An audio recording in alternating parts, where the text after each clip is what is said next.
In this video, I'm going to be sharing my thoughts 3 years on after moving back to the UK from Bali. I'm Liv. If you are new to my channel, I do kind of weekly vlogs, I talk about interiors, and I just share kind of like random little lifestyle bits. I am currently doing a series on my YouTube about my kind of winter arc, and I'm tracking that progress every single week. And I'm doing weekly vlogs as well. So if you are interested in seeing those, please do subscribe. It really means a lot. I'm sat on the floor. I don't know why I like to sit on the floor, but it just makes me really happy. So let's get into it. Let's talk about moving back to the UK, the kind of realities and my takeaways looking back after being here for 3 years now. That seems absolutely insane to me. The time has gone so fast, but let's have a little look back. So a bit of background, I lived in Bali from about 19 to 22. It did work out like just under 3 years basically.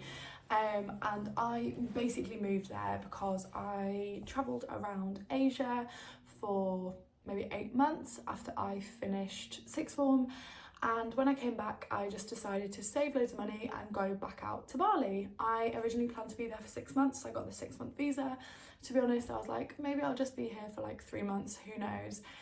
And as so many people that live there, I just ended up there for a much longer period of time.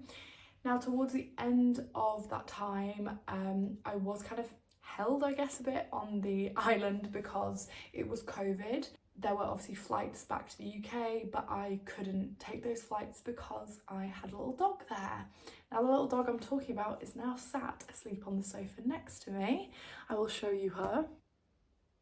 But yeah, so that's one of the reasons that I didn't come back on the kind of standard like repatriation flights during COVID, because I needed to get my dog back. So yes, that's a whole other story for another time. But basically, I was there for quite formative years of my life, and I want to talk about the experience I had and just where I'm at now in terms of being back in the UK, because I think we often hear it from the perspective of someone kind of wanting to go out there or someone that is there, and I thought it'd be interesting to make a video on what it's like looking back and also moving back home. I have actually made some notes, so I will be referring to my computer for this. But the first thing I want to talk about is that kind of initial period of living there and my kind of takeaways of living there in all the good times. I think Bali is one of the most incredible, beautiful, amazing places in the world. Obviously, that's why I spent time there, and it genuinely changed my life in so many ways. It was, like I say, very formative years of my life, and to not only be able to experience a completely different culture and kind of embed into that was absolutely incredible, but also I just have a lot of fond memories of exploring and the people, and obviously little things like being in the sun all the time, surfing, going to the beach every day. There is just so much like beauty when I think back to those times. Everyone I met was just absolutely amazing, kind of living there for kind of long periods of time. You just really like embed into it, and it was just absolutely lovely. So that was my kind of initial experience there. Now, after a little bit of time, and this is kind of like personal circumstance as well, it started to get really hard for me to be so far away. Obviously, COVID massively impacted that, because even though I was really far away before, when everything shut down, I felt so physically just removed. Like I couldn't go anywhere, I couldn't get anywhere.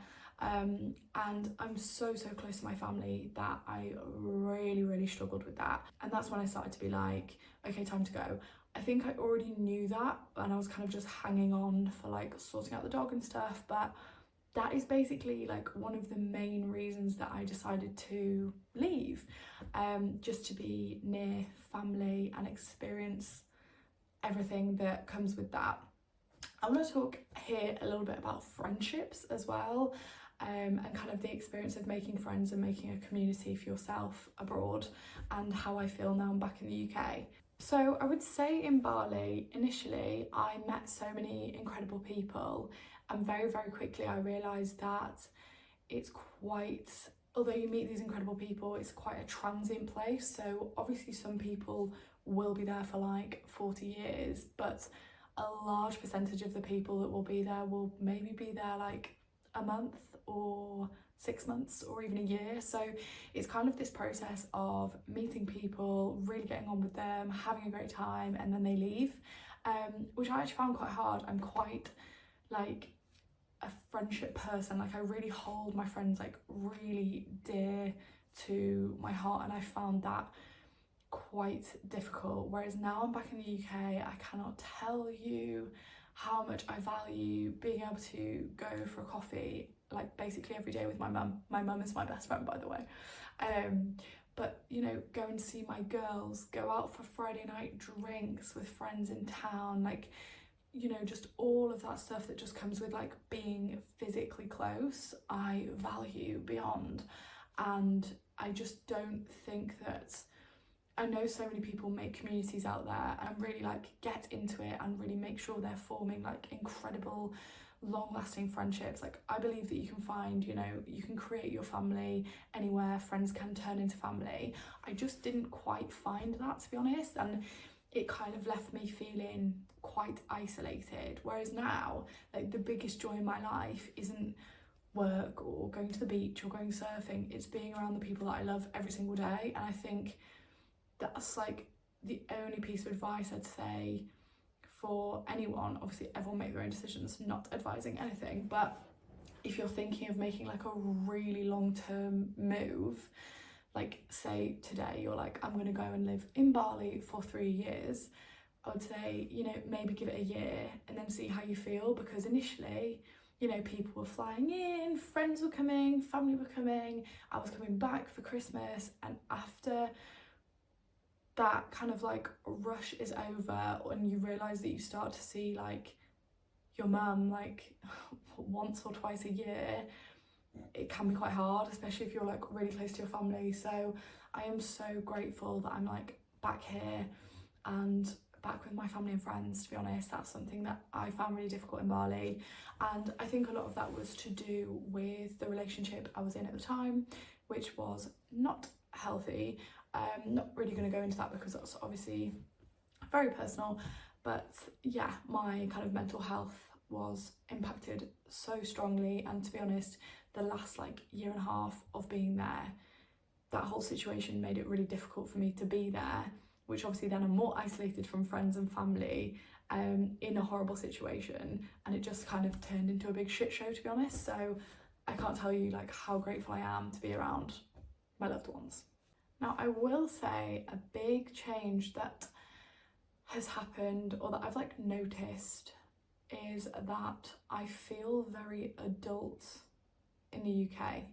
And now I don't know if this is because Bali, when I was in Bali, I was much younger. Like obviously I've grown up, but everything here feels very like you're adulting 24/7. It's just, everything is so serious here, like you feel like such an adult here. Whereas somewhere like that, I think I remember being there and people like, a lot of the men here, I think they were talking about like dating, and they were like, a lot of the men here have like Peter Pan syndrome, because it is like a little just like magical place where there's kind of so much freedom and you don't really have to be like a adult if you don't really want to be. Whereas in the UK I feel that so strongly, and sometimes I find that really difficult to deal with. Like obviously I'm much older, things are changing, I want to be more grown up, but the feeling that I felt kind of like very quickly forced into when I came back to the UK was like, right, you have to grow up now, which I didn't really feel out there. I'm sure that's because obviously you're living away from your home country. Also there's just the lifestyle's so different, and this translates obviously into work. So the kind of work-life balance out there was, I think, like obviously great. Like you can go and surf and do things, and there's always something to do, there's always somewhere to go. Whereas in the UK, like I do really believe we're so focused on work that sometimes we kind of forget that there are things that we can do, or there's like more to life than being sat in an office or sat on our laptops at home. And that's something that I do miss about Bali, but I think that's something that within my brain is kind of down to me. Like I know a lot of people in the UK who go and do things all the time, who really make the most of their evenings and their weekends, and I think I am quite like that. I really do try and pack as much in to my time outside of work as possible. I just feel like there the lifestyle is obviously much slower, like much more chilled. I used to just sit and have coffee in the morning on the beach and then go for a surf, or like just walk up and down or meet friends and then do a little bit of work and then go and see sunset at the beach. Like it was very just like work was a tiny portion of the day, which could be different now because obviously now I'm much more grown up and kind of working harder and all of that. But yes, that is a big takeaway that I have noticed. I don't necessarily think it's negative, but I do think we could all stand to be a little bit more chilled. And even though we don't live on a tropical island, we could maybe attempt to, or I'm going to attempt to, bring a little bit more of that energy back into my life. So that kind of follows on to this kind of spiritual element. When I was in Bali, like I feel like a lot of people are there. It's a very, very spiritual place, and you don't necessarily have to be like religious, obviously, but it is very, very spiritual. I got very hippy dippy, and that is not meant to be said in a bad way or have any kind of negative connotation. I love being spiritual and being hippy dippy, but yeah, I was doing it all. I went to ashrams and, you know, bathed my crystals and got really into like saging everything and incensing and putting little things out and kind of meditating and praying and going to dancing and singing, and I was doing it all. And to be honest, I think at the time my mental health maybe wasn't in the best place, so I used it as something to get me through, which obviously I think is quite common, and I think that's actually really lovely. I would say now I really miss that part of myself, to be honest. I never do anything kind of spiritual, to be honest. I have random crystals dotted about the house, but to be honest, they've probably got a bit of dust on. I have sage that I use every so often. I don't meditate anymore. I don't really do yoga. It's just a part of my life that has completely kind of gone, and it makes me a bit sad. It's weird. I don't think until I filmed this video I'd really thought about it, because it's like the absence of something. But yeah, I think I could stand to bring more of that back into my life. Generally in my kind of like mindset, I'm still kind of there, and I'm very, as I say, hippy dippy.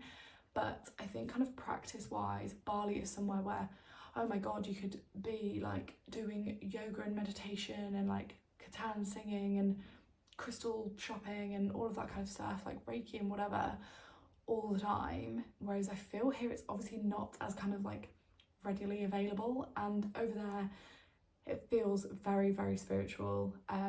It's, I would say, like one of the most spiritual places in the world. And there's something about the UK that just doesn't sometimes feel as spiritual, and maybe that's just because I'm from here, but it takes a little bit more to kind of tap in. Maybe I need to go sit on like a ley line and drum or chant or something. Maybe that would make me feel better. But yeah, that's something that I miss, having that kind of like readily available spirituality practice. So I'm going to make more of an effort to do that. When you move back to the UK, if you're thinking of moving back to the UK or home country or whatever, I will say initially it's like an anti, or like an adverse, the other way around, of a culture shock.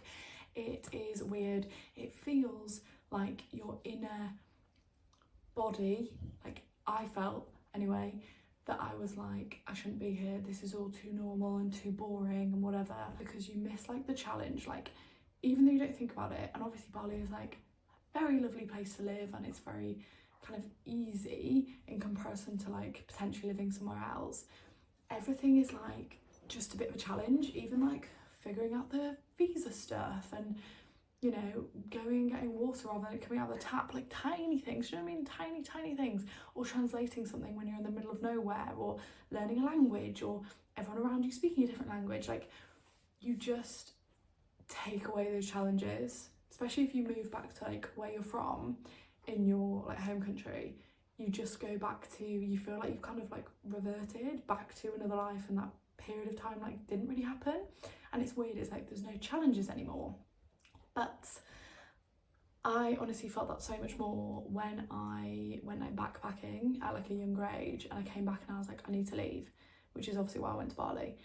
After I'd lived in Bali and I was like, this isn't for me anymore, when I came back, yes, there was a little bit of a difficult period, but the pros of moving back here outweighed the cons so much.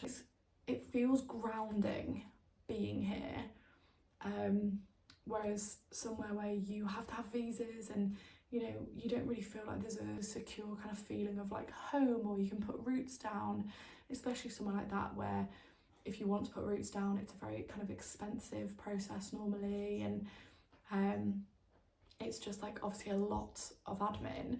Coming home was like coming back to like a big hug. So yeah, and since I've moved back, my entire life has completely changed. Like, I met the most wonderful person and we're getting married next year. I've got another little dog. We live in a wonderful, beautiful home. I've been away so many times on amazing little holidays. I get to see my family and my friends whenever I want, and just the kind of feeling of like, this is where I should be right now. I think in the end I was kind of hanging on to living abroad because I thought that somehow maybe it made me like cool, or you know, it's what I should be doing. And actually I really love my little life back at home, and that doesn't mean I'm never going to move abroad again, or we're not going to go on crazy holidays to cool places. Like, you know, I just got back from India in January. There's so much of the world out there to see, but I just wanted to kind of share my thoughts on living in Bali and kind of moving back to the UK and what that felt like. I feel like I've just rambled for a very long time, but potentially this video will reach the person that kind of needs it or needs to hear it. And if you have any questions about my time there or living back here, or just in general, please let me know in the comments. And if you liked this video, please do subscribe. I really appreciate it, and I will see you guys in the next video.